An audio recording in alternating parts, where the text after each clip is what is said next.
So let's talk about something that feels like it's just part of life now, that constant, buzzing feeling of anxiety. But what if the fix for it isn't some new age trend at all?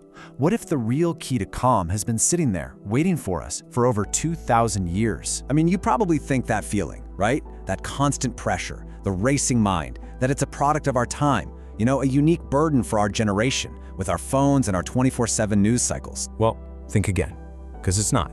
Not even close. Yeah, our 21st century chaos, the social media doom scrolling, the endless news alerts, it feels totally unique to us. But look at what the Stoics came up with for their own world of plagues and political chaos. Purpose, resilience, control, wisdom.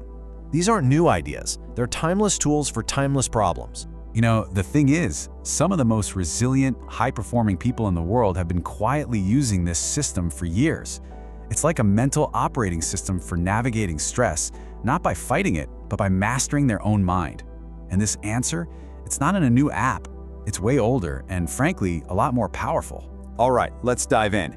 Anxiety, a modern disease? We're living in the age of overwhelm, and we are all looking for a real solution.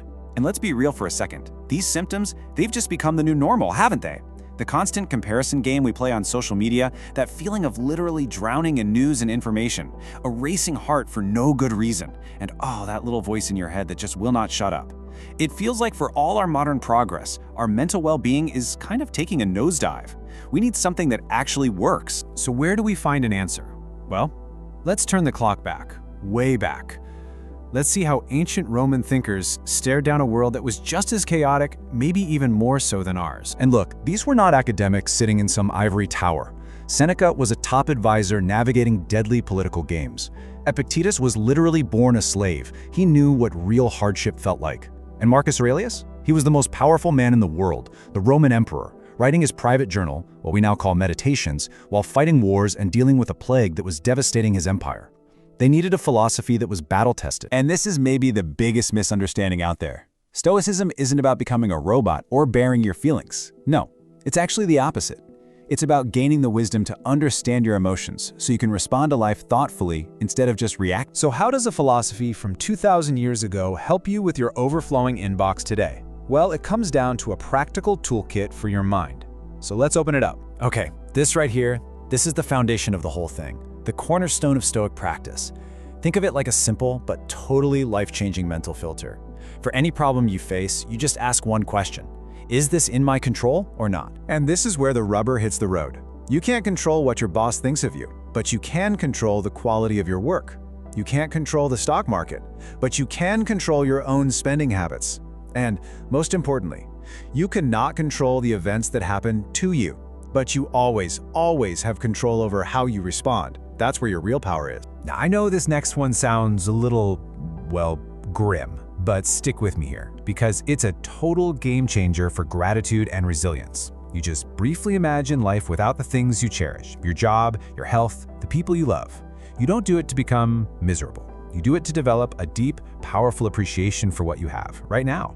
And it prepares you for the simple truth that life is unpredictable. And this is maybe the ultimate tool in the kit. Amor fati. It's a Latin phrase that means a love of fate. It's the mindset of not just putting up with what happens, but actually embracing it. Seeing every single challenge, every setback, every difficult person, not as something to be endured, but as an opportunity to grow, to learn, and to become stronger.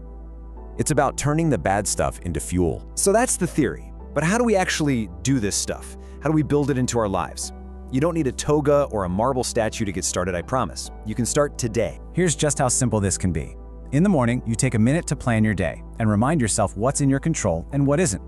Then, midday, when stress inevitably hits, you pause and ask that question. Is this in my control? If not, you practice letting it go. Then at night, you reflect. How did I do? Where can I do better tomorrow? It's a simple loop that builds incredible self-awareness. All right, let's bring it all home. This whole journey, it's not just about getting rid of anxiety, it's about building something much bigger and better in its place.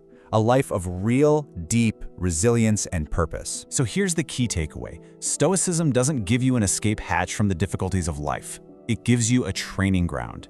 It hands you the tools to face challenges head-on, so you can see them not as things that stop you, but as chances to practice what you've learned and get stronger. Look, the chaos of the world isn't going away. Let's just be honest about that. But your relationship to it, that can change completely.